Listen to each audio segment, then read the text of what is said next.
Okay, so introducing this as the first of our sessions. What we're talking about this week is about what language is. How do we define language? How do we understand what makes it work? And perhaps most importantly, what makes language so unique?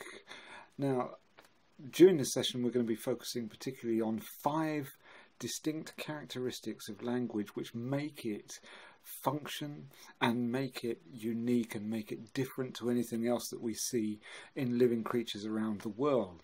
5 things that make language different from the ways in which animals communicate, for example. Now, the first of these is very simple. It's called nominalization. Nominalization is the fact that we, as people who use language, have the capacity to create sounds using our vocal cords and various bits and pieces, our manner and place of articulation, as they're known in linguistics, in order to represent things and to represent events and to represent processes. So, for example, I might say the word anger, and anger is a sequence of words which indicates how I feel. Brilliant, fantastic. And I might say book, and book is a sequence of sounds which are used to refer to a specific thing. Using language like this, we can be actually very sophisticated. We can say book, we can say tree, we can say happy, we can say sad. We can express a whole range of different meanings because we can take all of the different sounds that we make with our bodies, with our biology, and use those sounds, collect them together and represent something. Now, so far, so ununique, if you like, because animals can do the same thing as well. We know that animals have certain sounds which represent danger, for example, or randiness, quite obviously, or the need for food, as baby birds or babies kind of squeak or whatever in order to let their parents know, I'm hungry, I need some food, feed me straight away. But there are things that we do with our nominalization process which animals don't do, and one of those is displacement, which is the second of our topics. Displacement is that not only can we name specific things by using our vocal cords, but we can displace them in time and space. We can lift them out of one set of contexts and move them over into another set of contexts. So, for example, I could say not only that angry is an expression of how I feel, but I could say I was angry the other day, which is displacing my anger and moving it back in time. Or I could say I was very angry when I went to the station, which is displacing my anger in space. Or I could say book, or I could say that book over there, which is moving an object abstractly through space from one place to another. Or I could say the book in the shop that I passed as I was coming home today. Again, moving things in both time, the shop over there, and in space as I was coming home today in the past. This capacity to abstract the things that we see around us, to convert them, if you like, from a concrete reality, the concrete reality of a book. Here is a book. Well, I can take that book not only as an object which language can name, but as an object can disappear from the place where we are now, and I can move it now so that even though you don't see it, I can refer to it in language. It's that book down on the floor there. That is a fantastic, extraordinary ability that we have with language that animals don't demonstrate. Well, I say animals don't demonstrate it. There are some animals which it has been argued have the capacity to demonstrate displacement. Bees, for example. Bees do this extraordinary thing where they identify where the nice honey is and they go back to the hive, and then they indulge in this really rather extraordinary wiggly dancey thing, which we don't know quite how it works, but effectively the dance gives the instructions to the rest of the bees. Whee, look at that. The dance gives the instructions to the rest of the bees that the really cool honey, oh no, I've lost myself now, is down the road, first on the left, and next to a bush, and it tells the rest of the bees where to go for their honey. Now, okay, so potentially bees demonstrate displacement as well. Okay, here's another thing. The third thing on our list of things which language can be defined as, and what makes language special: double articulation. Double articulation. Animals do use sounds to create meaning. We've already mentioned this. A meerkat, for example, might see an eagle on the horizon, and it might have a particular squeak that means danger, run away as fast as you can. So it will stand up on its hind legs and it will go beep, beep, beep, and the three little squeaks means danger, let's get out of here as quickly as possible. And the rest of the meerkats understand that those three squeaks means danger, let's get out of here as quickly as possible, and of course they vamoosh. What they don't do in particular is move those squeaks in an infinite array of different orders and combinations.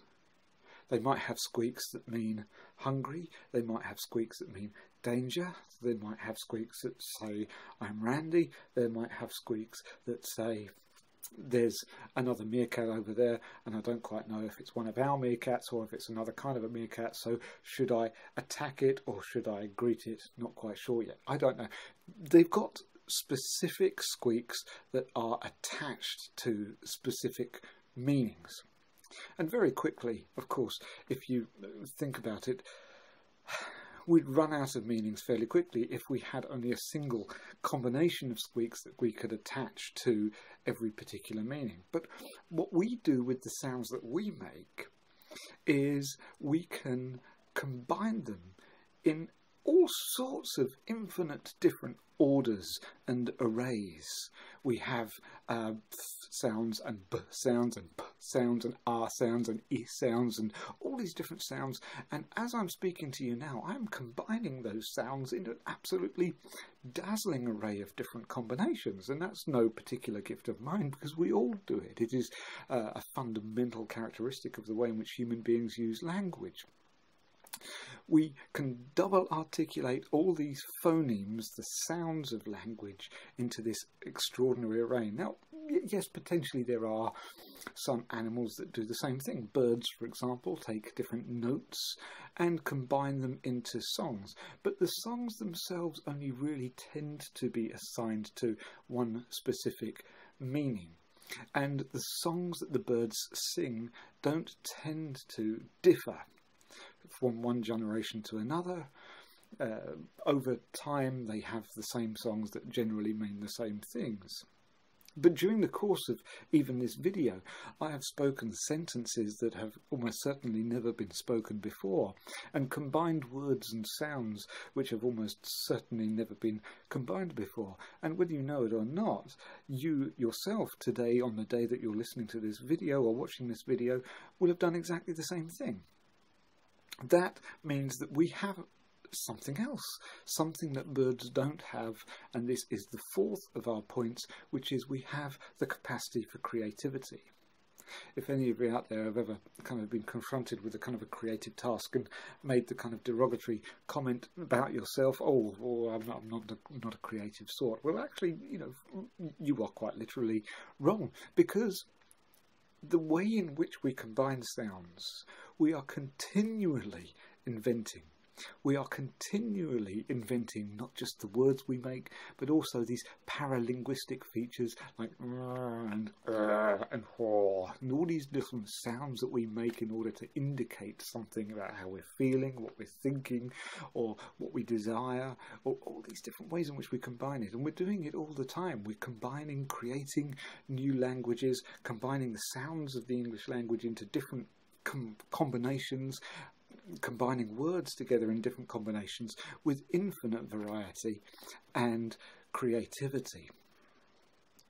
But there's something else, and this is perhaps the most important one. It's the fifth and the final point that we're going to be looking at, and that is grammar. Grammar, We all love grammar, don't we? I don't know if you've ever experienced going to school and being banged on the head with grammar and systems of grammar and word classes and syntax and all of this kind of stuff. And I would imagine that the majority of you didn't find it the most exciting thing that you'd ever done. But it is exciting, and this is why. If a meerkat has a set of squeaks which are assigned to a certain object, then you're going to run out of squeaks very often. Let me pick up this book again off the floor and let me get another book. Which book should I choose? I will get a...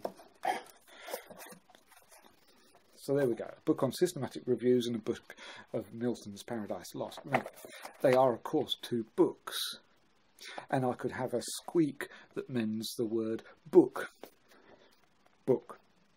The thing is that now that I have attached the squeak book to this book, the squeak no longer can mean anything else.